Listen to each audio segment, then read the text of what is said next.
if they bring up anything to you, you can say, hey, I'm your professional, this is what I have. Does anybody use listing coverage with any warranty product out there? So you do. So I mean, that's a professional tool that you have in your back pocket. American Home Shield has free listing coverage, you guys. So does anybody have any questions with what listing coverage is? No, but I like it. I mean, it's saved me a few times on hot water heaters and a number of different things through the years. Yeah. So American Home Shield's listing coverage starts at day one. There's no wait period. And it also covers things like pre-existing unknown conditions, sediment, rust and corrosion. It actually covers stuff. And there's no cost to that seller. So this is something you can say, me as your real estate professional, I'll provide you with listing coverage of a home warranty. It not only helps your home sell faster and for a higher price, but it's at no cost. There's no obligation to purchase it. So this is something you guys should have the verbiage in the back of your mind for when any time a home warranty is mentioned, you can offer it to your sellers at no cost, no obligation, and it covers things it covers the major systems. It's going to cover the furnace, the AC, the water heater, plumbing, and electrical. So when you get that inspection report back and the buyer says, hey, your furnace is 10 years old, your water heater is 15 years old, your AC unit's on the fritz, I want them all replaced, you can say, we have a warranty product that's going to cover these things when they break. They're working right now, and they might break in 5 days, but that's what the warranty's in place for. And so hopefully it saves your sellers time, saves them money, and keeps that transaction moving forward. And so I didn't even say, my name's Josh. So I'm with American Home Shield. It's the Century 21 Home Protection Plan. We have a great relationship with you guys on a national level and a local level. If you have any questions, call me. Like, I'm the warranty expert. You guys aren't supposed to be the warranty experts. You're just supposed to know somebody who is. And so I'll leave cards on that table, but just let me know if you need anything. Guys, and it enhances the sellability of your property, and it takes away the fear of actually purchasing a property and wondering if something's going to go out. I've used these guys for years. I've known you forever, and it's just been a really good experience with what they do. So leverage in on that. Make it part of what you're doing. Yeah. Josh, thank you for being a part of it. Yeah, thank you. If any of you have a roofing need, I've got a guy that fixed my roof, really good pricing. If you have anything like that, because a few of you have come to me in the last couple of weeks wanting to know a great roofer, and I can't remember who it was. I just got this guy who repaired mine, very good price. Come and see me if you want one of his cards. Vanguard, come on up and give us some love. Can I get this projection? Yes, we can bring that down, and she's going to speak to us about a couple things. So, I'm Mackenzie. I'm with Vanguard Title on the 4th floor. That's right. We wanted to talk about a CE class that we have here on Friday. So it's on 1031 exchanges. It'll be in the training room 10 to 12. So we'd love to have you there. I also have another tip. And for those of you who were here last base camp where George Morris, my dad, did, you probably experienced the embarrassment I had to go through. And I would love you all to raise your hand if you have been a victim of George's harassment. Look at that. That's all? That's it? I know. The rest of you aren't loved. Danette was like on a daily basis. I know. I raised my hand first. Yes. I hide under my desk, but I know I'm getting out. So I searched through all my pictures and videos on my phone, and You kept asking me if I was doing base camp though, so. couldn't find anything. And so I texted my sister, and she immediately sends me like 9 videos. So Oh my gosh. this is called flossing. This is flossing being done correctly. I'll show you for those of you who don't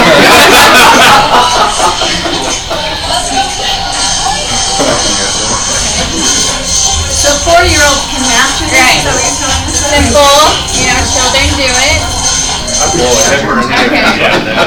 How should he not do it, Mackenzie? So you're going to show us how George does And it now now? this is how George likes it.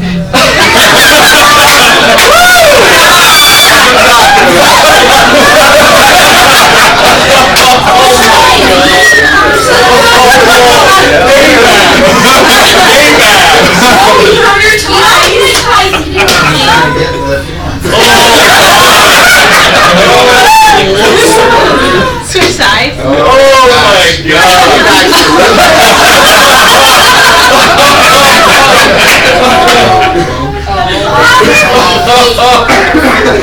Oh my! The best part is the commentary.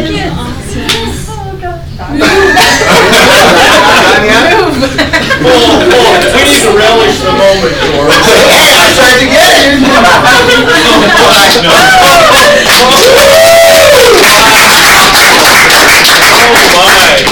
Anyways, Mackenzie Vanguard title.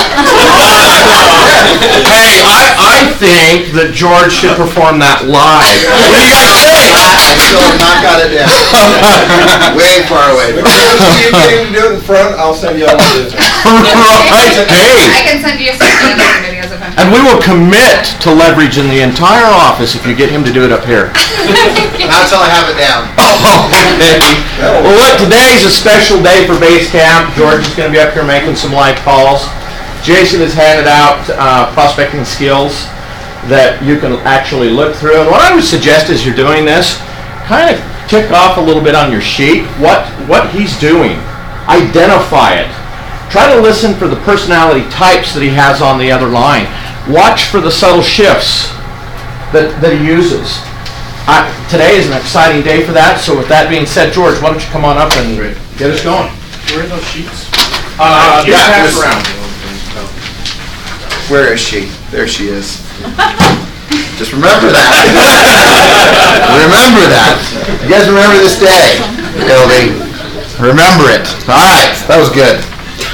That was good. It was not really that good. That was really bad. The really good news about that is I'm 20 pounds lighter from that last video, just for the record. So, all right, you guys have this? Yeah. Yep. Okay. So I'm not going to write it all up here, which I appreciate between Jason and Chris and whoever the powers that be, or just you or whoever, right? But really, every call should at some level or another will have a lot of this information. And then I know Andrew's got it set up to where you're going to be able to hear the speakerphone or maybe on the headset. We've got Mojo going. What else do we have going? Mojo? Is that what we got? We got Mojo and RedX. And Red X. And RedX. So if you're not familiar with those tools, I would recommend using them, specifically for sale owners and expireds. So I'm going to be speaking in about a week and a half or 2 weeks to our entire leadership team. In fact, in 2 weeks from today, is it today or tomorrow? Yesterday. Yesterday? And today, right? So 2 weeks from today, actually, all of them will be here at not base camp, in Morning Ascent. And one of the topics that we're going to talk, when I say the whole leadership team, that means everybody across the company in Utah, but also all the leadership across California. So they're all going to be here to see a morning ascent. And the opening topic when they're all here is I'm going to talk about a little bit about recruiting, but the closing process of recruiting. And the one thing I just want to give just a principle or two, and then we're going to jump on the phone, but is this. So just think about, if you look at the processes of, people will come to me and say, hey, I've got a new appointment, or I've set an appointment, and I'm going to be going on an appointment. How do I go about that? And my thing always is how good are you at the closing process? And by the way, did Lou get recognized yet from what she was like? Did I walk in after she walked? We walked in together. And your team, who was there at NAREP yesterday? Maybe, Chris, can you explain what she was awarded? Lou and her team were awarded the #1 Hispanic serving real estate agent and team in the state of Utah. Great.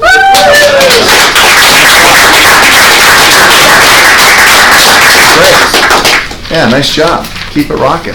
I think it's funny, like people will talk about somehow that there's other places to do teams, and yet across the board we either have, we last 2 out of the last 3 years we've had Rookie of the Year. We always have over 50% of the team awards that happen at the Salt Lake Board of Realtors. It's cool what you guys are doing, so keep it up. It's awesome to see. All right, so let's go back to closing. So from the closing standpoint, the reason why I thought about her is because I know she is a tenacious closer. And, we can talk about the fact of you come in and you connect with people, which is so much of what this page is about. The second part is, of course, creating some level of value from the presentation or if we're prospecting. Then the third element is really the closing process. And, one of the things I've realized about closing is that any one of us can say, like, sign a contract, any one of us can say anything regarding the closing script, whatever one we want to use, right? I mean, hey, so I can help you get you what you want in the time you want. Won't that be great? Sign the contract. Or, hey, would Monday or Tuesday be better at 3? I know that any of you can say those things, but the power of closing really comes into what's going on the inside. So I just want you to think about what your mindset is, what your belief system is in regards to closing. And I remember over the years as I started thinking about closing, or when I would be in moments of weakness and I wouldn't ask them to sign a contract or I wouldn't ask for the appointment, what was really going on the inside was really the problem. Not necessarily the words, it wasn't the script, it wasn't the dialogue, it wasn't that I didn't know what to say, it wasn't that I couldn't even just read the script. What was really happening was what was going on my insides and what was my belief about myself. So for me, I just want to write this up here, and it's nothing new for many of you, but it's just a good reminder that just two fundamental beliefs have to happen in regards to prospecting and in regards to specifically closing. And that is, number one, is that you have to believe that you are the best agent for the job. Now, and people say, well, wait, does that mean I have to put down other people? Does that mean I have to let my ego get out of control? The answer is no, you don't. But what I can promise you is that if you don't believe you're the best agent for the job, you'll never make the efforts that are necessary to close the sale. The second thing is that I believe, and I apologize, man, this weekend I lost my voice bad. And that is that you have to believe that you can do the job, meaning get it done. Get the home sold. If it's a buyer, obviously find them the house. Now you say, gosh, George, that's a pretty fundamental belief. That's pretty simple, pretty easy. But look, the one thing I believe about beliefs is that you can shape them, reshape them, twist them, turn them in a moment's notice. This moment, you can simply say to yourself that you are an extraordinary prospector, that you set appointments every time that you get on the phone. And you can believe that, and you can begin to ingrain it into your mind, your heart, your soul, into your DNA, to where you believe that you are extraordinary at making phone calls and that you can close the sale. You can also immediately believe that you can do the job.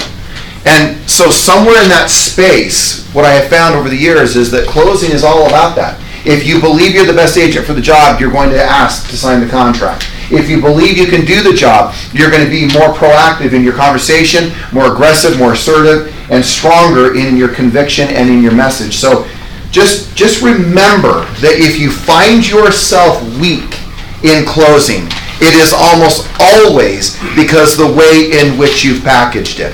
And then then we can jump on calls. I want to just say this one last thing, and that is this. It's the same thing in regards. It is your self-image. And I know that for certain some of you are in here and you will say things like, I don't want to be too pushy. I don't want to be known as that salesman-y person, and I don't want to have to need something from someone. I don't want to be needy, and I don't want to, I'm so uncomfortable. I don't like it when people ask me for stuff, and I don't want to ask them for stuff. And we'll start going down this dialogue of what you have as the image of a salesperson. And the image that I look at when I start really, if I was sitting with you one-on-one and driving down into, is that if you have that image of I don't want to be pushy, and I don't want to be needy, and I don't want to inconvenience them, and I don't want to force them, well, all of those things that you're talking about are all driven around this idea of manipulation, force, power, manipulating and maneuvering through a process with someone to try to get them to get something that they don't need. It would be like you trying to sell them a home and they don't need a home. Or if you were in the roofing business, hey, let me get you a new roof, and 3 years ago there was a new roof put on the home. That's not what you're doing. So just as you reshape and you reshift and you maneuver through the messaging in your mind, closing is really about the fact that you are needed from a leadership position instead of, this whole idea of I don't want to be pushy, getting rid of that idea, and that maybe you take on the idea is that I'm a leader. And it's fascinating, the statement I've been making recently is that, look, you can tell me all the discount brokering or discount agents that are out there, all the discounts that are going on. It is nothing new. You say, no, there's more. No, there's not. My gosh, at one point it was Fidelity. Who remembers Fidelity? You remember Fidelity, Rick? Yep. I mean, my gosh, you guys think like somehow, this company came about, oh my gosh, it's like they're discounting, more than ever. It's the same thing. But the thing is that I just want to remind you that people are not looking for good deals. They're looking for great leaders. And if you will remember that your commission, whatever it is that you bring to life, is that the value that you bring is in exact correspondence with the money or the commissions you earn. And if you remember that if you are consistently being asked to cut your commission, I can promise you it means you are consistently performing a poor presentation of value. Meaning that the perception of what you offer, what you give, what you offer, and I can go with the fact of that maybe you say my commission is 7% and they say something like, well, isn't it normally 6? And you say yes for the normal agent is, but I'm not normal. My commission's 7%. You guys have that moment of greatness looking at each other's eyes, deep into your soul. They go, okay, and they sign. Because that's what will happen if you bring enough value. But if you don't, now go back, just why this is so important, this weaving of what I'm talking about, the value that you give, the identity that you're a leader. You're not this pushy salesperson. You're leading people to a better life. What makes you invaluable economically is that you go to a different level when they spend time with you, right? And then you come back up here and you sit there and say, wait a second, if I believed I was the best agent for the job, what would I charge? And then you start looking at, well, why is it that I have attorneys that charge $150 an hour, and then not too long ago, I was on an attorney who charges $1,475 an hour, and he cleared his throat, and I said, that cost me I don't know how many dollars. He cleared his throat or asked me how I was doing. Don't even ask me how I'm doing, because of how expensive it was. Because it was $1,475 for an hour for a respite attorney out of San Francisco. And yet I can find attorneys still today that will charge me $150, but I'm not interested in working with a guy who's charging me $150 because I know what I'm going to get for $150. And here's what's even crazy. I might get the same answer, and they both have a law degree, they both are attorneys, they both pass the bar, they both are probably at some level, they're both great people, but one charges one radically different. So just remember that most of what that $1,475 about is what he believes he's worth, right? So just as you move through this process of closing, so much of it is about the different. If I'm a manager in the company, it's the fact that they believe that if you show up here, your life will be better. When I met Alan for the first time delivering food at Little America, is your life better because you came here? Oh yeah, much better. A little? A lot. A lot? Okay. Like how many hundreds of thousands of dollars better? Close to $1 million. So so are you okay? That's my point is I just want to point out what you have to bring to people. Now, does that mean he has to do most of the work? Yes. But it's the creation of an environment that helps him get to the next level to where he says he sees value. And then I love it, because I know some of you have been in this room and go, well, I could go over to this other company and I could save myself a ton of money because, I don't use anything that you have. I don't show up at the meetings. I don't even listen to your daily message anymore. I just don't do it. And then all of a sudden you begin to perceive that there's no value, you think you could save money, and then your life goes to destruction, and then you come back. That works. Right? It's a beautiful thing. We watch it happen all the time, right, Jay? You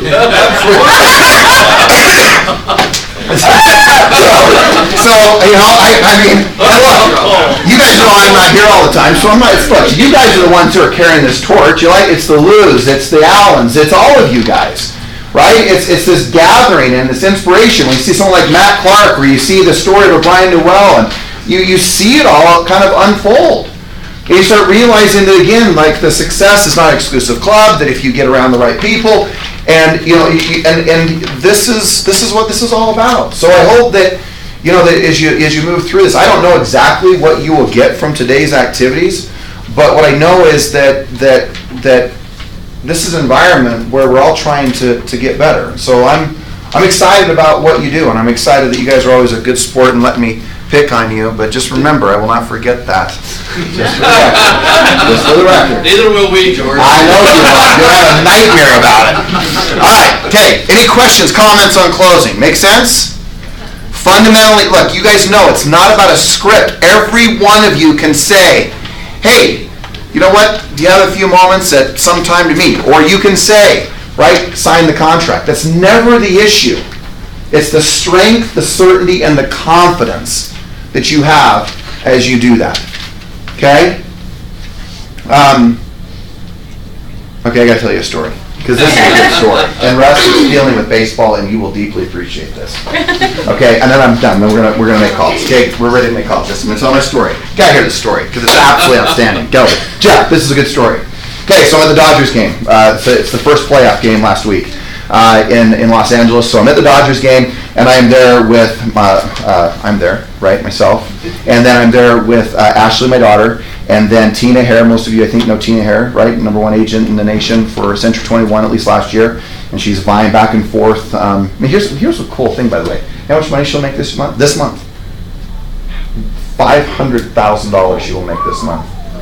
27 closings, and she has been door knocking like an animal. It's been crazy to watch just how like normal her business is, and the way she drives her business is just fascinating. And then John Syatt. So Ashley and I, we have You said it like, oh yeah. No, I'm not just making sure you know who's there. This is very important.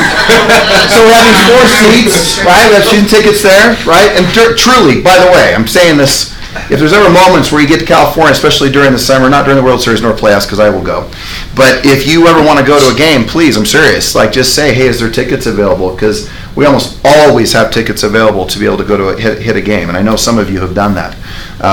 Happy to share them with you. So Ashley and myself, we go up, and she wanted to get a ball cap, so we go all the way to the top of Dodger Stadium. Some of you saw that. Took a picture of the whole stadium with her standing there, and myself did a little, asked someone to take a selfie of us. Just kidding. Some of you will get that. But took a picture, and then we came down. As I'm coming down, John and Tina are sitting there talking, and they come down, I come down, and Ashley's next to me, and this guy has stood up, like right in front of them. And he's about my size, but maybe a few years older than me, and he stands up and he starts saying these things. You are disgusting. You should be you should be ashamed of yourselves. I can't believe it. And he starts just getting like this far away from Tina.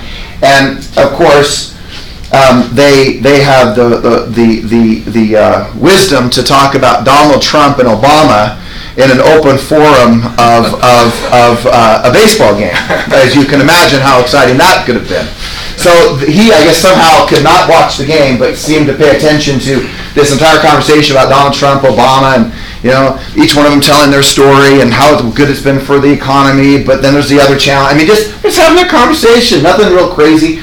But this guy has stand up and has lost his mind. And I just want to point out that finally I walked up and John was still sitting down, and then I stood there. I'm like, wait, is this really is this guy like really yelling at like them? And I didn't know the whole story that they were doing the Donald Trump thing and just talking privately amongst each other. But then John kind of stood up and goes, all right, that's enough. Sir, you need to sit down. I mean, he didn't say it with enough authority. So I'm serious. I've scarred my daughter, Alan, forever. I'm never the kid. I'm never going to be the dad who said you could say, well, he never swore and he never yelled. That is not me. But I always say you'll never question my love. All right, so I'm like, okay, that's enough. Like that was way too uncertain. He was way too nice. So I literally pushed John aside, and I'm all, hey. And then I got right this far away from him, and then I can't say everything that I said, but I can promise you it was with the most intense certainty and absolute, like, no question of what he was going to do next. And Tina Hare will probably give it better justice, but I basically said, sit down, but there was a word in between there. And I kept repeating, and I said it. In fact, Tina goes, you said it so softly the first time, with lots of certainty. Sit down. Sit down. Sit down. And it got louder. And I said like 15 times until where, I'm not exaggerating, you know my voice. Does my voice carry? My voice carries. 15 rows down, people are like, hey, sit down! And it was like, everyone around, everywhere, and I am like, sit down. And by the time enough certainty came, he went, okay, and then sat down. In fact, actually, John's like, he goes, I swear to you, because you could just watch, like, my certainty took over on his certainty, and he sat down. And I promise you this is the reason I'm bringing this up, is that the person who will win is the person who brings the most certainty. Now, you can wrap your confidence into that word, you can wrap your belief system into that word, but I won. And as we walked up, and some of you get annoyed because I like try to look into your eyes, look into your soul, see where you're sitting in life, see if you're doing okay. And so as we walked, then of course 15 security people came up, escorted us all up. I was totally calm, I'm like, I'm good. And then I realized he was up there, and I turned my head and I was like looking him straight in the eye. And finally we just looked eye to eye, Chris, and he in the eye going, my favorite thing is to pull up to a traffic light, and when you see that someone's looking at you, you're like, I love to just stare at them until they look away. That's my favorite thing, right? To realize that, look, I'm okay. You can look as far into my soul as you want, and I will look as deep into yours, and we will turn away first. All right. So with that is all about the certainty, and is all about the confidence and closing. And getting what you know to be true has so much to do with your belief. So I go back to this as you move through all of this stuff, and you don't need to have, smackdowns with 50-year-olds and telling them to sit down in Dodger Stadium to convince yourself that you have certainty. But I can promise you that it's simply a belief, a decision that today you will be certain. Today you will believe in yourself. Today you will not back down. Today you will say with confidence what you believe. And you can decide that and change that right now if you want to. Or you can keep being who you are. And either way is fine, but there'll be a moment in your life where you'll make a decision, say, you know what, no more. And when those moments of no more happen is when your business takes off, it's when your disciplines change, and it's when your whole life becomes completely different. Because you begin to take charge, to make decisions, to take action, to stand by your beliefs, right? And I'm saying, and I didn't come up with it, but I just love the statement, right? Decide what you believe and then live it.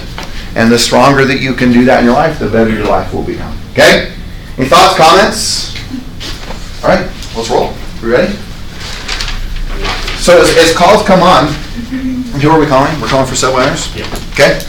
And as we call, hold on a second, I'm going to take a drink of water here. But as you go through this, I remember that we did not talk about, but as we go through transitional statements,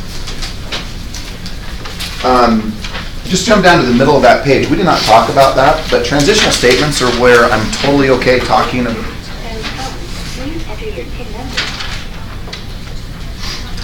I'm totally okay talking about.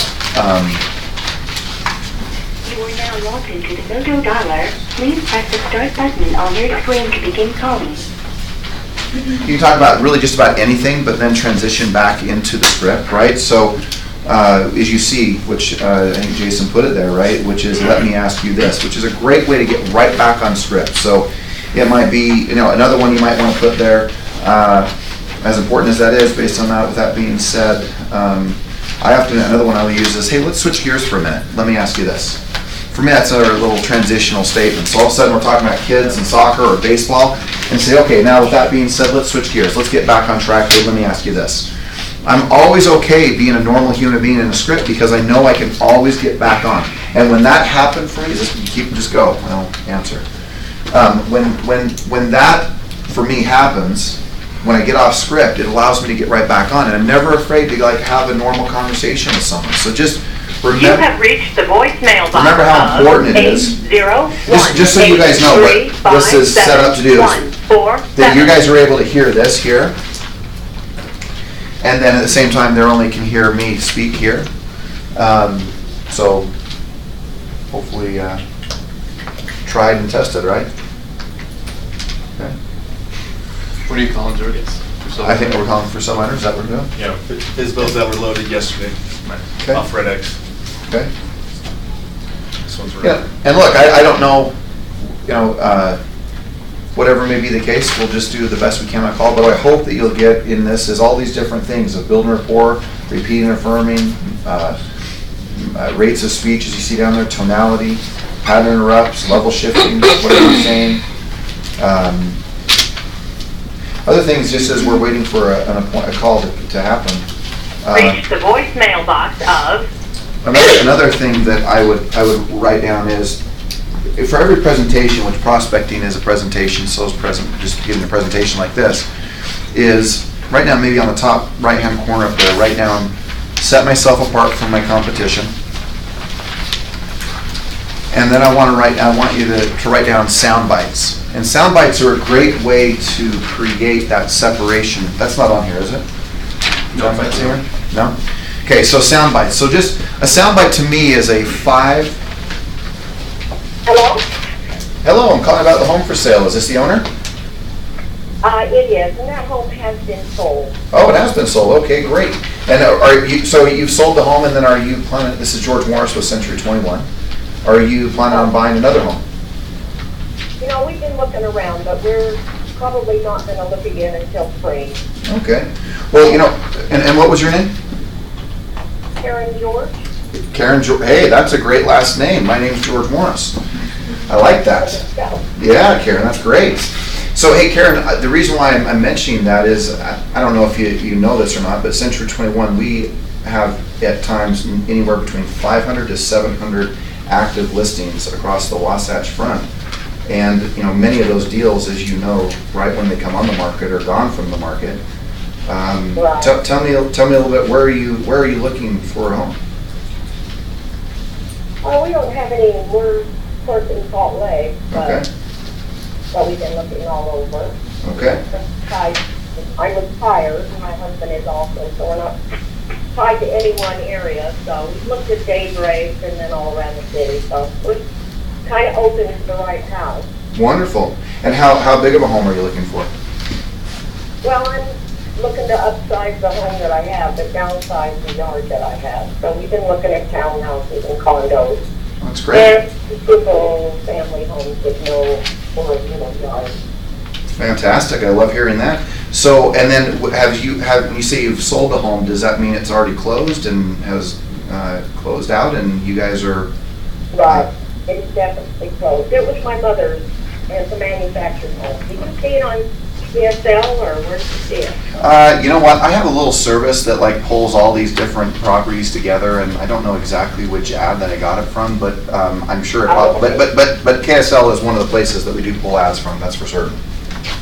Well, and I have marked it sold, and I am getting calls, so I'm kind of wondering if I have to go back and somehow pull it off. We'll see. It's fun to be popular, though, right?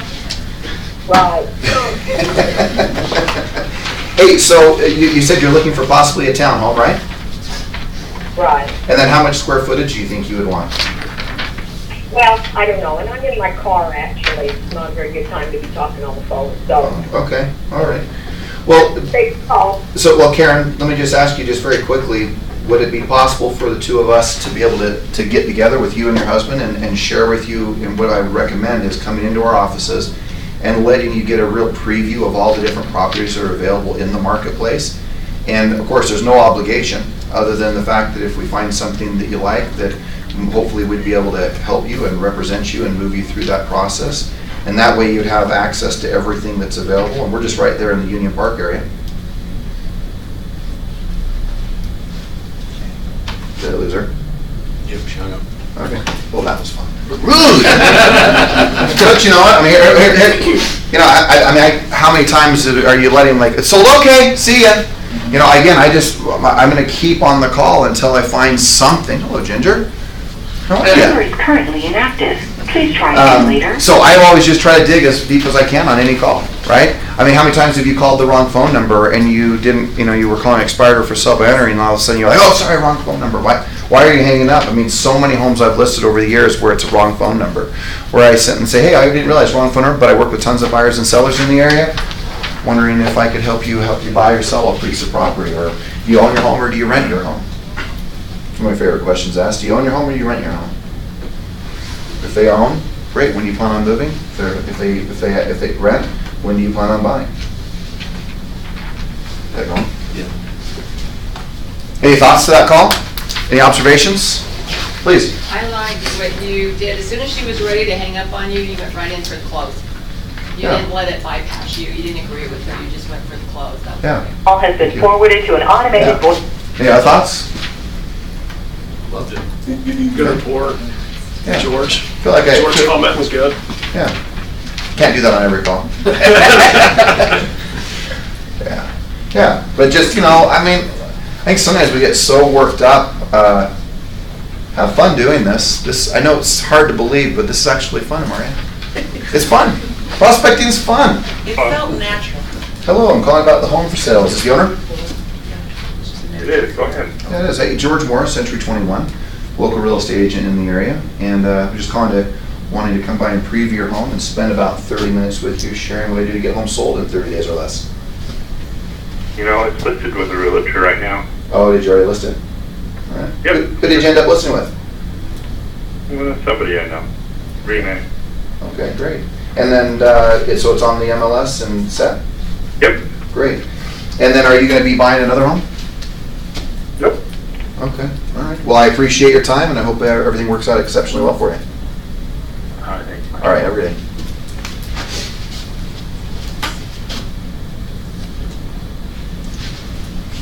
So in those scenarios for me, I always still will try to get the buyer sale. I'm always going to try to look for the buyer. Always try to help them find a home, especially for sell by owners. I mean, how many times they've sold their home, like in this scenario. I mean, for lead follow-up, I mean, I'm going to be following up with Karen. I'm going to try to catch her when she's not actually driving down the road. It's evident that she wants to buy something, so I would do everything I could to make sure I got a hold of Karen later.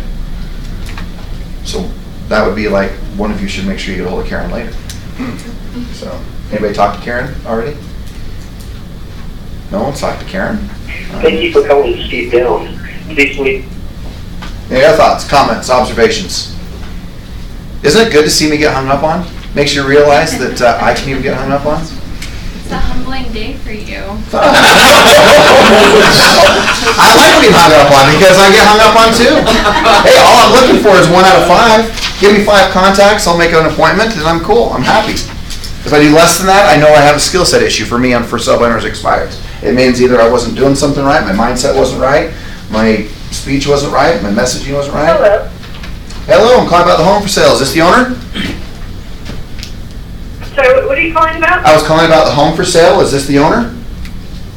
Oh, yeah, we sold it. Oh, you sold it. Congratulations. George Morris with Century 21.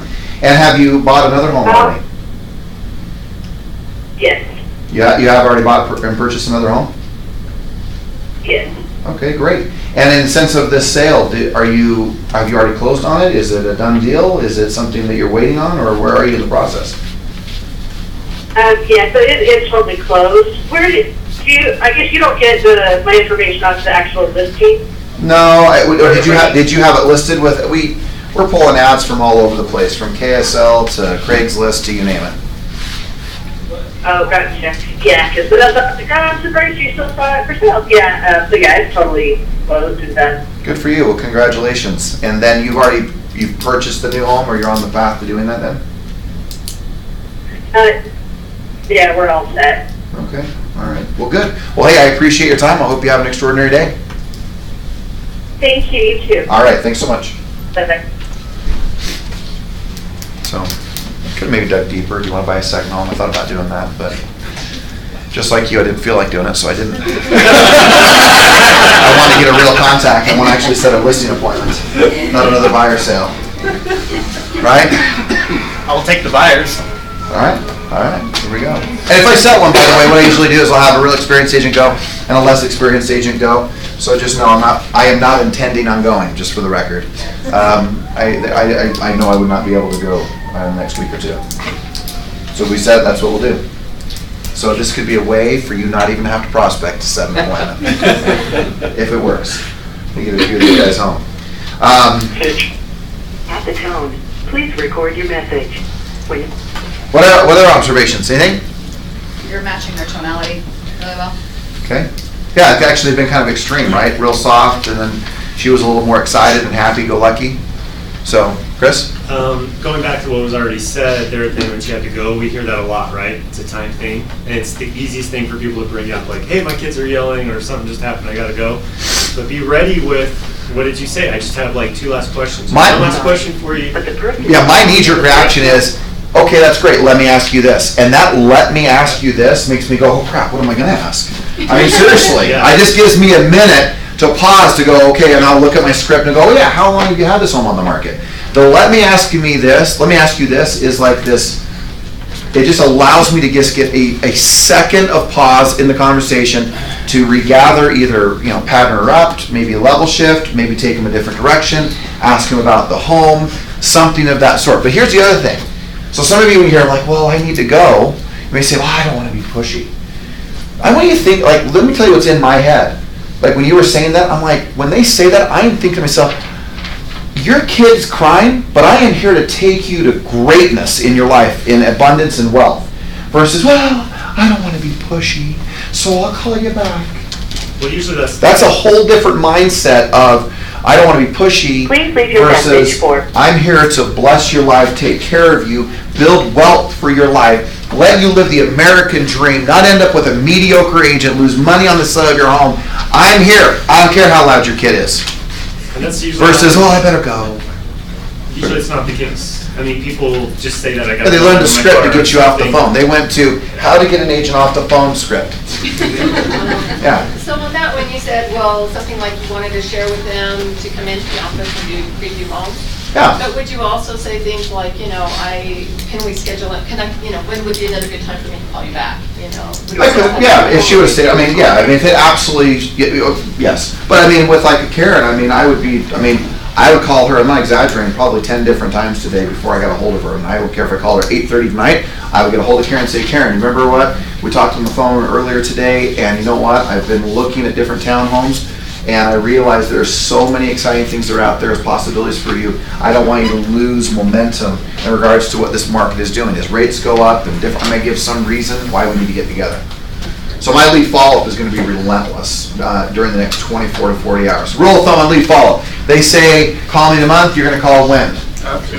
2 weeks. They say 2 weeks, you call them in? 1 week. They say call in 1 week, you call when? 3 days later. They say call me in a few days, guess what you do? You call every single day. And then you'll get the one person says, wait, I told you to call me. I can't work with anybody who said call me in a week. You didn't do what I asked you to do. Okay. The one out of like 100,000 people that say that to you. But then what also happens is that when they say call in 1 week, guess what? Someone got a hold of them that said the right thing at the right time and got them the list 3 days later. So whatever they tell you in lead follow-up, you cut it in half, period. And you give them a reason why you're calling. Hello? Hello, I'm calling about the home for sale. Is this the owner? It is. It is, great. Hey, George Morris, Century 21. And I was calling to come out and see if I could preview your home, spend about 30 minutes with you sharing how to get a home sold in 30 days or less for top dollar. I'm actually under contract right now, and it should be closing here in a couple weeks. Well, that sounds pretty dang exciting. Congratulations on that. So have you found a new home that you're going to be moving into, or you're going to be purchasing? I'm moving to Texas, so. Texas, Longhorn country. You know the best thing, though, about Texas is the Dallas Cowboys, right? Of course. That's right. I like to see you're already in agreement. That's good. Are you from Texas, or is Utah home? No, I'm not. Utah's my home. Okay. Well, so do you have a real estate agent that you're working with down there? I know a lot of great agents. In fact, there's an incredible number of Century 21s down there. I don't. Okay. Or do you think you're going to be purchasing something down there? We will, but I haven't started looking until I get down there. Beautiful. Well, just, my name's George Morris, Century 21, just over here in the Union Park area. What area of Texas are you going to be moving to? San Antonio. Oh, San Antonio. Okay, great. So, and when do you have to be down there? I'll probably be down there about the beginning of November.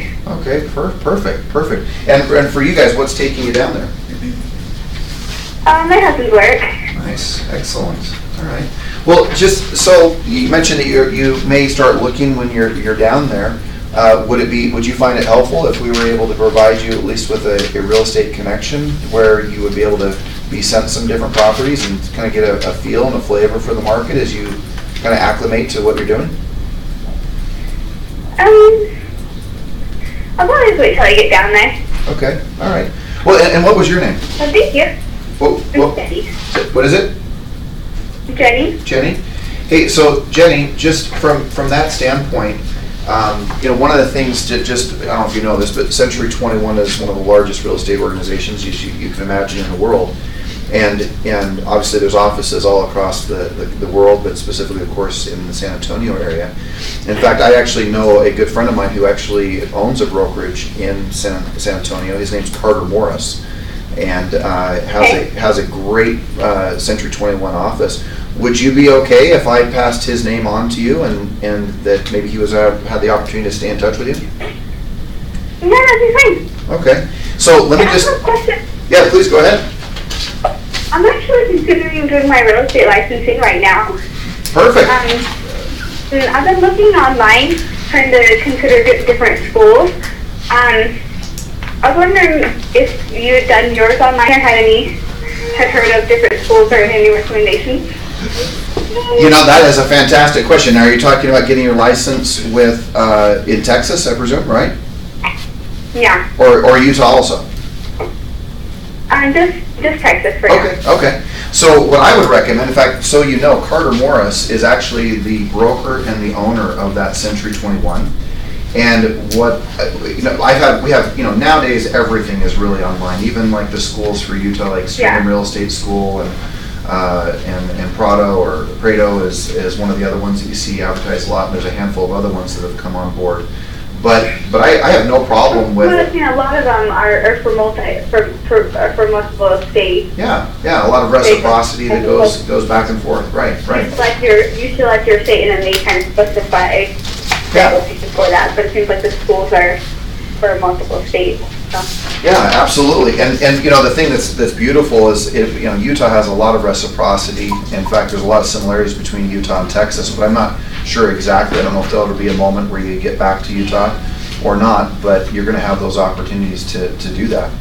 So, I'm serious. I just saw Carter just 2 weeks ago at a conference, and how about this? I'll actually even give him a call and kind of give him a heads up that you may be looking for the opportunity. And he has an incredible training program. I've known him for years from that standpoint, and he has 4 different offices actually through the San Antonio area with Century 21, and him and his wife are just absolutely outstanding people. Okay. So let me just make sure I get the right, because I know you're getting hammered by probably tons of people calling. Again, congratulations on selling your home, but I don't have all your information. But what's your last name? Bravo. So spell that for me. B as in boy, R as in Richard, A as in apple, V as in Victor, O as in Oscar. Okay, great. And then what's your husband's name? Daniel. Daniel. Okay. And then what's the best number to reach you on? 801-360-4696. 4696? Uh-huh. Okay, and you said 660, right? 360. Oh, 360. Okay, good. Okay, I'm putting here just real estate license, and then also I'll tell. And then from the standpoint of are you renting when you first go down there? Is that kind of your plan? We're having to rent for just the first couple months while we can get into the home. Okay, perfect. Well, you know what? The market is so affordable down there. That's what's so cool about Texas. You may kind of have you probably have a little bit of an idea of that. So that's what's great, and with rates staying low, and then you're kind of moving into the off season. It might be a real good time. But again, Carter is so cool that if it's not him helping you or someone else helping you, they're going to help you create a plan that's not like you have to buy a home tomorrow. You're never going to feel some crazy pressure or weirdness from that. The hope is that it's something that you can work through. And then he will be ecstatic to talk to you about what it would take for Texas. And usually, like us, you get a discount for different schools that you may work with. So like, calling him, he may have a discount for you of maybe $100 or something like that off of getting, he may have someone he can recommend. And a lot of the schools will do that with the different real estate brokerages. Okay. So, okay. Good to know. Yeah, and then, it was Carter what? His name is Carter Morris. Okay. And then by the way, I'm not related, but my name is George Morris. So, and then for Utah, from the standpoint, if you ever need any help, always look at. I'm just over here. I don't know if you know where in the Union Park area by the Famous Dave's. We're just over here in those glass buildings, right over there by the Famous Dave's, and just over here in this Midvale area. So, okay. Okay. All right, Jenny. Well, hey, congratulations on the sale of your home. And then, I'm going to send him a note. You're thinking of being down there in Texas about what time frame? Like a couple weeks, couple months? Probably the 1st of November. Okay, perfect. And then, are you taking notes? Yeah. Okay, so my name is George Morris. Can I give you my phone number? Yeah. Okay, so it's 801, and this is my cell phone, 712-2626. And if there's anything we can do to help you, just let me know. And if things change, or even if you want another, just a lot of the brokers and the owners and the real estate offices are really connected. Although there's no family relation there, sometimes people will ask us, but he's a great guy, and if it's not him, I can even refer you to someone else. All right, sounds good. All right, Jenny. Hey, thanks for taking my call, and again, congratulations. Thanks. Have a good one. All right, you too. Okay. So, what time is it? There it is. Any thoughts on that? One of the great things I think you've done it twice now is you're having fun with it, joking around with it, which really breaks the ice and makes it comfortable. Okay. So, hello. Hello, I'm calling about the home for sale. Is this the owner? Oh, you're no longer selling the home. Okay, great. And if you were to sell the home, where were you planning on going next? Yeah, it's my rental home, so we have more than one. Oh, okay, great. So it's a rental property for you. And this is George Morris. I'm a local real estate agent in the area of Century 21. And of course, I'd like to know a little bit about the inventory in the area. If I was able to bring you an offer, would it be something that you would consider at this point? Nope. Yeah, I'm sorry, it would not? Yes, no longer available. Okay, so even if you could get the price that you wanted, you still wouldn't sell it then? Yes, mm-hmm. Okay, all right, fair enough. Well, do you have any other properties that you've considered selling, or have you had interest in purchasing something different? Not yet. Okay, all right, wonderful. And then you have the home that you live in. Is there a chance that you would consider selling that at some time in the near future? Not sure yet. Okay, all right. When do you think you might do that? I don't know. Okay, all right. Well, if you did know, when do you think it might be? I don't know. Okay, all right, fair enough. So, now, are you the owner of the property? Yes, I am. Okay. And how many investment properties do you own? It's my parents' property, not mine though, but, well, thank you so much for the offer. So I have to go back to work. Okay, all right, fair enough. Well, hey, I appreciate your time. I hope you have a wonderful day, okay? Okay, so, look, I just keep asking questions, and that's all I can do. You try to break the ice, please. You said you would be relentless to call Karen back. Do you leave messages on her voicemail when she doesn't answer? I sometimes will. Probably not the first time I call. Maybe not even the second time, but maybe the third time I might call and say, "Hey, this is George Morris." Thank you for calling Miguel. I might try to do that just right at that time. But look, I've been calling. I potentially think, one, I have a referral as an agent, which is just a nice thing to do for a guy that I really like, but in his brokerage. But number two is, if he makes a connection with this person, I've made probably a 35% referral fee at that point. So, which I love the fact of just, again, making calls, asking questions, connecting with people, seeing what they're doing with their life, and going from there. And I saw Ham. Where did I see Ham? Sam was Lynn. I was going to second what you're saying. Is a lot of agents would give up right there and just let it go. Where you push through, and now you're getting a referral fee if she does buy property in Texas. Forwarded to an automatic voice. Yeah, how many people have I talked to? 4 or 5 people, maybe? Yeah. Almost every one of them. 3 out of the. I haven't had any. This is the only guy who said he's taken his home off the market. My question always to expireds and to for sale by owners is always that. Hey, we took our home off the market. Great. Let me ask you a question. If I brought you a cash, I might even say it this way to expireds, it's a little different. If I had the opportunity to bring you a cash offer where you walked away with the amount of money that you're interested in, would you take it? And it's amazing how many of them would say, well, yes, great. And that's like right when I'm like, it's going to be our last call. Hello, I'm calling about the home for sale. Is this the owner? Yeah, is this an agent? Is it not for sale? Yeah, well, this is George Morris with Century 21, and it's not for sale anymore? No, I've been getting millions. Zillow messed me. Zillow, what a joke. I know. I feel the same. And close that on there. Yeah, I would be a little frustrated too. So is the home even for sale? Do you really have somebody, or is it just to capture me as a lead? Because I'm not trying to partner with any real estate agent, but if there's legitimate interest with somebody that you know, then... Yeah, you bet. Well, and if I were you, I'd feel the same way too. Who would want to work with agents who are just trying to get leads? I look at our organization, and we'll sell over 5,000 different properties across the Wasatch Front, and I personally work with a ton of buyers and sellers in the area. So the only way that I would even really know if I ultimately have a buyer for your property is, of course, to see the property. And then secondarily, as I would preview those properties for the buyers that I have. But, I look at what you're doing, right, and the frustrations that come from that. Most agents aren't doing enough business, and they're grappling and begging for business, but that's not me. Gotcha. Yeah. Well, I appreciate it, but I'll take you the time, and thank you for reaching out. But if you just move me from your lead list, that'd be great. So let me ask you this. It sounds like you're willing to pay me a partial commission, right, if I brought you a buyer? Yeah, in fact, I even said no agents, please do not call on my quick little make me move advertisement, which is just trying to get the idea that I might have been able to capture 1 or 2 real people. Sure, no, I hear you. I hear you totally. That totally didn't happen, so there's no one interested. The only way I'd ever move is if that purchase price really was at the 560 that I just advertised. That was the whole purpose of putting it. Yeah, so, well, how much, tell me, you're asking how much for the property, 560?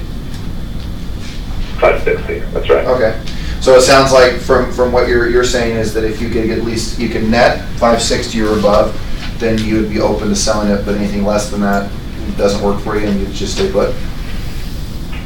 That's right, 100%. All right, fair enough. Well, look, dude, that's the very reason we should get together, man. I'm sitting here saying to myself, if I can help you net more money, plus look, if I see the property because of my connections and the amount of business that we do as an organization, the worst thing that's going to happen to you is you're going to expose your home. You love what I have to offer. We do a little bit of further analysis of the last 24 years of being in this business, and we do a little bit of an analysis and look at what your property is truly worth. And it's very possible in today's market that we may be able to put commissions involved in the actual sale of the home. I don't know that for sure, but the worst thing that happens is you expose your home just a little bit more. So I've got my calendar open. I'm going to be in your area, I'm sure, throughout this week. Are you available for even 20 minutes? No, I'm not. I appreciate it, and I like your bid. I thought it was clean. Again, I don't think it's any different from what I'm hearing, frankly, knowing that there's been 50 of you. Sure. At least. Well, but in fairness, man, look, you know that there's 4,000 homes that approximately that are on the market across just even the Salt Lake County. And there's only about 1,500 homes of those homes selling per month. So it's not just throwing ads. It's not. Every month there's 2,500 people that are disappointed that their home didn't sell. So there has to be a difference between agents that are calling you and agents that you would work with. in relationship to getting the job done and who professionalize themselves in listing homes versus actually getting the home sold. So, and that's the reason why I want to sit down with you, is share with you what I do to get a home sold.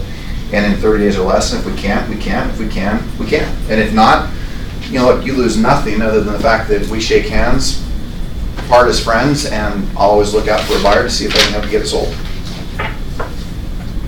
No, I think you have a sound offer, so I think that's great for you, and I think that'll work. I frankly, though, was hoping for one thing and one thing only. Having somebody like me reach out to me from a buyer's perspective. I know very well that I find my own house is what I'm looking. I don't need my real estate agent to even do anything unless it comes down to just helping with paperwork. So I am looking for more of a millennial buyer that's doing their own due diligence, that's willing to play the homie game. And frankly, that's my game. I'm not seeing it the other way. I know when I'm looking for an area to move into, it's so easy to find the homes available. Clearly, my price was way off marker, and that's cool. That wasn't the purpose wasn't to get a real estate agent. I just learned the hard way. That's what it ended up doing. It became just a lead asking for a bunch of hungry agents. Sure. Wrong with that. I just don't have the time to play around with your thoughts, your thinking, your expertise. I prefer to do it my way. But I do appreciate your offer. And what was your name? It's Adam. Adam. So I'm George. So Adam, how many homes have you sold? Like going, and it sounds like you obviously have some expertise in the real estate industry. I didn't say I have expertise. I'm being serious. I think you sound very sound and confident. I'm not. That's not a criticism. I can tell that you've done your due diligence. So if this is the first property, I mean, I'm impressed that you have a good handle on it. So I was just trying to get a play as to how many times you've done this. Yeah, none. So again, I think anything I'm doing is just me messing around with Zillow to see what would happen if you say make me move. I was hoping, again, just to repeat the story. Gotcha. If someone would bite. Immediately I would direct them, if someone really did bite from that type of message, they would have easily emailed me. Clearly, I'm waiting on you to. That was the purpose of it. The goal was not, though, to let any real estate agent take my time as we're doing. But I don't mind talking to you right now. I'm just prepping my lunch in my own break room. So, but frankly, you're awesome. Just to repeat that to you, there's just nothing you can do on this one, man, because I am going to directly use homie. If I ever want to get really sell my home, then of course I'm going to drop that price quite a bit, clean up my pictures, make them look good, probably steal some of the best handwritten Zillow type advertisements from professional marketing teams that do this for a living, and then I'll customize my home.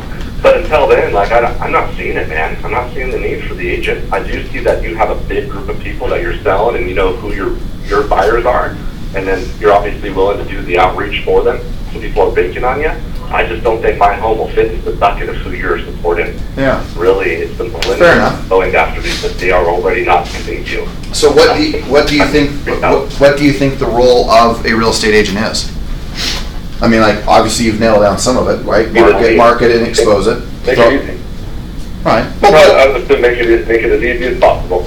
Right, but you know this, right? There's people who pay thousands of dollars to have the access to an agent. Some of those experiences are bad, some of them are not so great, and some of them are extraordinary. So, it's the difference, right? Simple. You could go, to Legalese and go to Zoom Docs, and you could go get all your legal work done for, 50 cents on the dollar, or you can go to an attorney in Salt Lake City and say, hey man, this is what I'm gonna do and what I'm willing to pay. And because I want that level of service and professionalism and that expertise and not be in question of it. But what I hear you saying really is simply this. You don't want to lose money. You don't want to pay money you don't need to.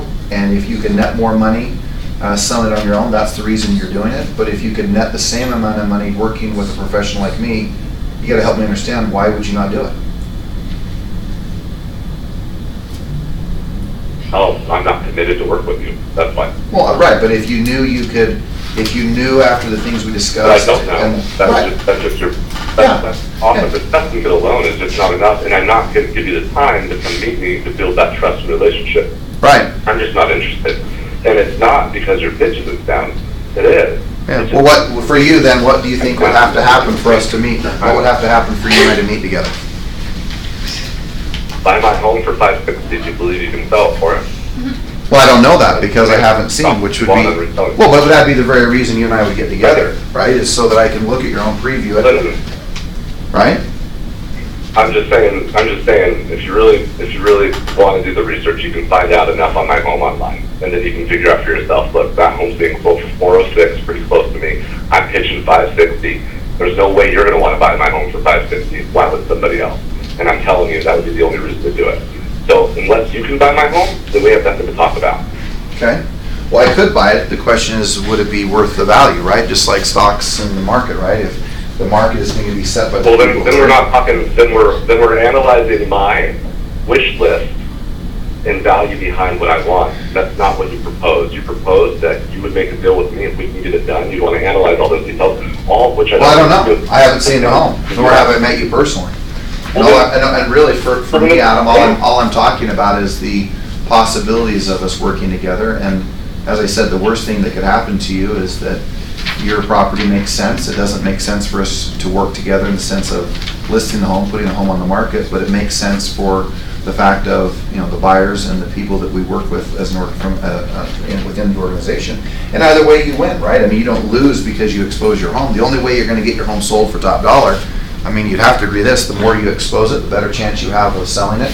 The more exposure you get, the more buyers that see it, and possibly even multiple offers and multiple opportunities to get the home sold. And frankly, if homey was the reason that home sold, then you have to answer the question as to why are so many of the other properties still expiring? Because it's not just slapping it on the MLS and putting the homey sign up.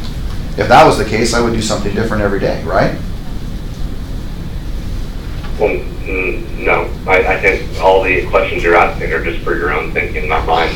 My question for you, though, is what time waste would you want to spend with a guy like me who clearly would only want one thing from that home, which is make me move at 560, period? Well, and Adam, in fairness, I'm setting that aside for a minute just from the standpoint that I don't know if the home is worth it or not worth it. And if you're telling me that the home isn't even worth it... I'm telling you it's not worth it. I'm just telling you that's what I would want from it.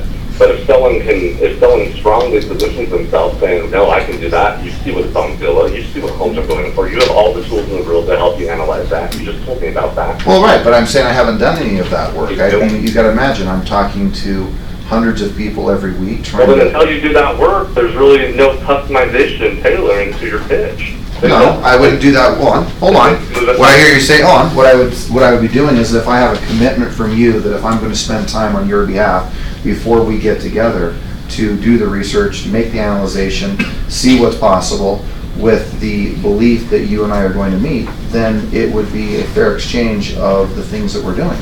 I'm not going to waste my time just simply going... That's not on my behalf, that's actually on your behalf. No, because, if I have a firm belief in life, I think that you would probably not disagree with this, and that would be that if I help enough people get what they want, which you want 560, right? I help you get what you want, then I would suspect then I get paid, right? So if that's the case, then if I help enough people get what they want, you're going to get what you want, and I'll get what I want. It all works. I can't believe that you have no pre-market analysis to understand that that's not even close to a valuable number that would make sense for a sell or for the story. I'm not even looking at your ad. I'm worried about the person. I'm worried about the human being behind it. And that's actually already problem number one. You just captured a lead, you followed up the lead, you tried to differentiate yourself, but you did no homework whatsoever about me, about my home, or even what you think about it. I think that's just incredibly disappointing. Really? Do the research, they look at these pictures. So how many homes do you think come on the market every day, Adam?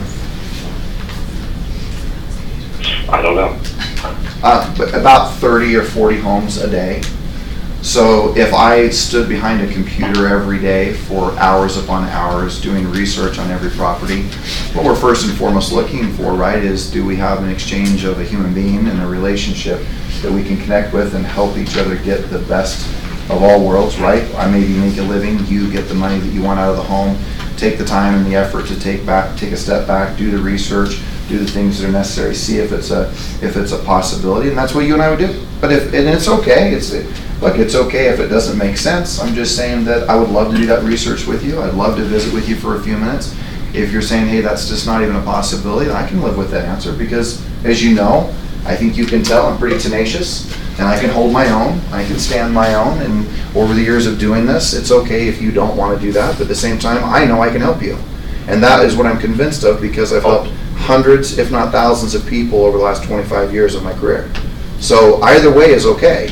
It's just the fact that I'm not going to do that until I know there's a commitment that you are willing to meet. And if you're willing to meet, I'll do it. If not, then it's okay either way. Right? Yeah, and I think I've said that 4 times now. So you are tenacious, but you also are not listening. You are trying to rebuttal, and that's fine how you want to rebuttal. Sure. What do you do for a living, Adam? Hour to you. Doesn't matter. I think, for the most part, if you're going to keep rebuttaling in the middle of my, you're not going to give me a chance to even share before you want to rebuttal with another question. Okay. And just trying to take control of the conversation. We're just not going to do it. So if you want to be rude and not actually be diplomatic and have a real discussion, it's just not a rough day. But I do appreciate good tenacity, however you want to call it, efforts. So keep it up, and I'm sure you'll find people that'll want to sign a contract with you or commit to meetings or whatever that may be. Sure. Good luck to you. All right, Adam, I wish you the very, very best, but never ever want to leave you with that sour taste. So just know that I wish you the best, and I hope it works out exceptionally well for you and whatever your future holds. Okay, great. Thank you. All right, Adam, have a great day, okay? Bye. All right, bye. All right. Now, I know it sounds horrible, but that is actually a lot of fun for me. That really is the problem with my sickness and my disease. So, all right. Any thoughts, comments? I went way over. I need to be done. I gotta go. So, any thoughts, comments? Nothing? I just think that it's amazing that as he's going back and forth, you never take it, there's no personal attack to you. Yeah. All you feel is it's a challenge to get back in the game and show them that you can help them versus pretty much most people would take those calls and they start rebuttaling at that, like, oh crap, he doesn't like me, I don't want to work with me. Yeah. And it turns personal as opposed to with you, you're just kind of like, yeah, that's great. Okay, so anyway, go back to it and you just go back. Yeah, I don't want to leave with a bad taste in his mouth. I don't. And it's probably fair. I could have. I was looking at the clock, knowing I need to be somewhere, but I was sitting there saying, I probably would have slowed down just a little bit. I would have asked a few more questions. I would have let him, express a little bit, more. But hey, just before we, just a few more comments. But I just want to make sure we, like this guy getting this all set up. I hope that was a lot better than last time, right? Yeah. And it worked out perfect. So truly, thank you, Andrew, because he had to do a lot of hard wiring and bringing in different phone lines and everything else to make this work. So thank you very, very, very much, man. Yeah, just 1 or 2 or 3 comments and then please. I like the fact that you actually not willing to spend the time if he's not willing to commit, because I've seen like a lot of the time when we tend to like not see the value that we provide and we just do stuff for free. But I like to stop you. You keep saying that, well, if you're not committed to meet with me, then why should I spend my time? Oh yeah, where people will say, hey, why don't you do a little research on my house and call me back? And then you do all the research and guess what happens? They never actually answer the phone again, right? Right? Okay, any other comments, Chris? Well, Lou said it perfectly, like, it comes back to self-belief. To have that self-belief, you have to know the value that you bring each and every time. If it's not like, how many times have we heard this, right? Like, I can do it myself. It's a typical FISBO call. If it's not that, it's why do I choose you over another agent? You have to know what value you bring, whether you've been in the business 2 days, 20 years. You have something to bring of value, so know that. And if you know that, you can continue on these calls rather than say, okay, bye. Right. Like 2 minutes into it. Yeah, and really, if you listen, you say, wait, are you following a script? I promise you could pull out that script book. And I have pulled scripts from the pre-qual to the script to the just listed, to the script of the buyer, renter. It's every line in my entire thing is a script, every single one of them. So really quick, I'm going to pick on Matt. So when I was upstairs, second floor before, I heard Matt say something on the line, and I literally cringed. I'm like, what did he just say? But Matt had enough self-belief in what he was saying, he won that appointment. I was thinking, I'm going to go over there and talk to Matt and be like, maybe not this so much next time. But he got the appointment, so I was like, okay, I'll just stay here. So if you believe in yourself and your value, that comes through. We always say, like, what did you just say? I'm going to say that exact same thing. You already talked about that. Yeah. Prospecting's all about that. what you're doing, you're going to win. That confidence, you're going to win. Thoughts? I like how we still thought that he was like a new agent, because he's like, yeah, you're doing great, keep it up, you'll probably. Right, yeah. Well, I was entertained by all of that. That like feeds my soul. I'm like, oh my gosh, let's go. Let's keep doing this. It kind of shows that they don't really know who they're talking to. Right. Yeah, this is all good. Linz, did you raise your hand? I thought you did. I have a question for you. Oh. So, thoughts on regards to being more direct with him when he got direct with you? Could have. Yeah. Well, actually, I kind of thought that I did, but I mean, where I talked about, look, I help you get what you want, or like, look, you're just doing this for you. So. Towards the end, you definitely did. I caught on to that. And then my other thought to it, cause just in regards to what you were saying earlier, is sound bites and being able to pull in your story. So maybe a soundbite of Homie and how Homie actually is hurting clients and things like that. Yeah. I mean, I'm always careful. I'm always careful, like how I may express that. I'll just like state facts of, like, I know their expired inventory is one of the highest out of all companies right now, right? So I'm gonna get real specific. That's data driven versus, like, I gotta be very careful. Like, I cannot say. Make sure this is on the record. I cannot say I hate this company, right? But or as an example, right? You still have to follow the code of ethics. Right. That's my point, right? So I'll be very factual and data driven. So. What? Yeah, like I always say, worst case scenario, it's going to happen. You and I are going to meet for a few minutes. I'm going to share with you some great stuff. You're going to love it. If not, you expose your home to a top agent, sells a ton of property. Either way, you win. Yeah, every time you always talk about it. Okay. Any other thoughts, comments? Helpful? I hope. Nice. One more comment? Well, I was just going to say, about 2/3 of the way through, I would have wanted to hang up because I wouldn't want that kind of client. And I just wondered what kept you going. I mean, obviously it was for us, but in real life, would you? Yeah, no, I would have had more fun with him. I asked him, even peppered him with more questions. And like, I think when he thought that I was asking, like, how many homes have you sold? Like, I think he took it as, well, you're telling me I'm an idiot. No, I'm telling you, I'm like, and I said, no, you seem like you're well versed.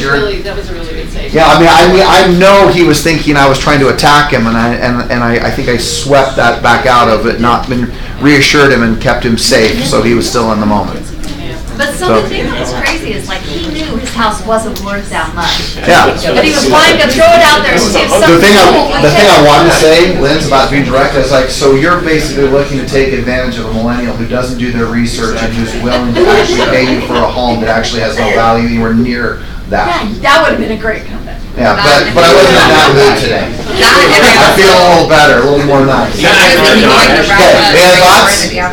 look, I look at the 40 minutes that we prospected. I feel like I got one good, decent referral. Obviously, someone who I can refer to, a buddy of mine. But just from the standpoint of prospecting, just look, you saw me get hung up on. You see. It is a numbers game, and if you'll do it with the right energy, the right enthusiasm, the right strength, you're going to do some great stuff. So, good job, George. Yeah.